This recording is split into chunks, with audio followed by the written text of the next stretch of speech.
Thank you, Clive, and welcome to tonight's BBC London. At the end of the first working week of the expanded ultra-low emission zone, new figures have emerged on the number of cameras being vandalised.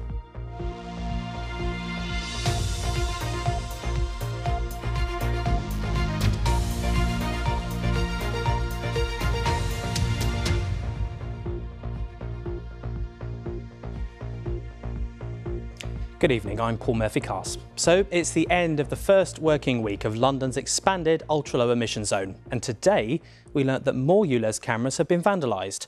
There have now been more than 500 reports of crimes relating to the cameras across the city. Our transport correspondent Tom Edwards has been looking at this, the first week of the Cleaner Air scheme and its future. The vandalism of enforcement cameras continues. The Met says 510 have been stolen or damaged, like here in Bromley. That's increased by 170 in a fortnight. This is what people on the ULEZ border in Dartford thought. I don't blame them, I'll be quite honest with you. I really don't. I think it's stupid. Yes, everybody's allowed an opinion, but put your opinion across, calmly and everything. I think it's great. I think it's absolutely brilliant. One group who call themselves the Blade Runners have been vandalising cameras, and I spoke to one of them this week when they called me, and they say they wouldn't be stopping the vandalising of cameras. When I put it to him that would be costing taxpayers millions of pounds, he said, "We don't care, all politicians are liars. We did it with the congestion charge and are doing it with speed cameras. It's just a little bit of direct action." TfL said vandalism on our network is unacceptable and all incidents are reported to the police. At the moment, though, that isn't stopping these criminal actions. 1 week in and still many are trying to get scrappage for their non-compliant vehicles. John, though, won't get any for his van as it's for personal use, and at the moment it falls through a gap and doesn't qualify. He supports ULEZ but thinks it's been rushed and the whole thing has been frustrating. It's been horrendous, yes, to say the least. A minefield. I do feel for a lot of the Londoners, especially the elderly, who have tried to navigate this path. It's been extremely difficult. So what now? Will ULEZ gradually be accepted by all Londoners as a price worth paying for cleaner air? I think that we've got a big problem in terms of climate change. We need to put a whole measure of packages in, and this is just part of a much bigger picture. I've just found the whole thing a complete confusion. It was inevitable. It's just has to happen now. And the big question is, will the furore over ULEZ expansion affect future schemes? Campaigners say this week has been a landmark, but now want more. I think we need to recognise that London has taken a big and important step forward this week towards being a cleaner, quieter and healthier city. And the evidence certainly is that previous phases have worked and resulted in really large reductions in nitrogen dioxide at roadsides. And that's what this scheme targets. Tom Edwards, BBC London. The London Fire Brigade says there's already been more e-bike and e-scooter fires in the capital in 2023 than in the whole of any previous year.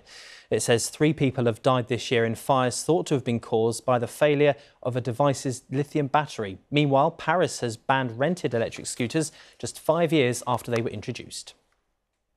So far, it's known that at least 8 schools in London are among those known to contain a type of concrete prone to collapse. Reinforced autoclaved aerated concrete was used in the construction of schools up until the mid-90s. The material was mainly used in roofs, but sometimes found in walls and floors. Although most schools will be able to remain open for face-to-face learning, others will need to either fully or partially relocate to allow safety measures to be put in place. And for a list of London schools that we know to be affected, check out the BBC News website and app. Now, he's considered to be one of the greatest runners of all time, with a huge collection of gold Olympic medals and world titles. Raised in our city and having enjoyed some of his greatest moments here, Sir Farah will run his last London race on Sunday before finishing his competitive career next week. He's been speaking to Chris Slegg ahead of his emotional farewell. I'm excited, as well as, thinking back, this city itself has so much history, and me being part of that history and creating something important for over the years, to win London 2012, to do the World Champs here in London, taking part in the London Marathon. And then knowing on Sunday this is going to be my last ever race in London, it's a weird feeling. What are you going to do next? What are your plans? Just got to find something that I believe, something that I can enjoy, and hopefully we'll be able to still, I'd love to be able to still be involved in the sports, whether it's coaching or ambassador. You've won the big half 3 times. What chance do you think we've got of seeing you win it for a record-extending 4th time? I'll try my best. As I said, when I do line up, you always give it 110%, and that's all you can do as an athlete. On Sunday, it's not going to be easy, but I'll go out there and give it 110% and see what I can do. Awesome. Thank you. Chris Slegg, BBC London. Good luck to him. Well, it turned out to be quite a nice day in the end, but what does the weekend weather have in store? Here's Stav Danaus.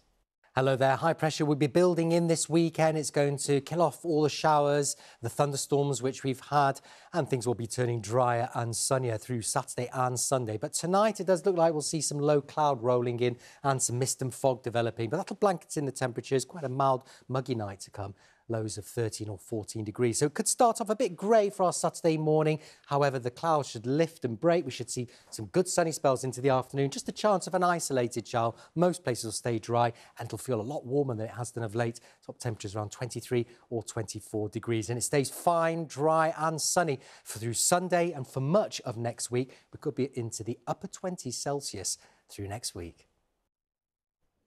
Well, that's about it from me. So thank you for joining us. You can, of course, get the very latest whenever you want on the BBC London website, the BBC News app, and on our socials, Facebook, Instagram and Twitter. From me and the rest of the late team, whatever you're doing, have a great weekend.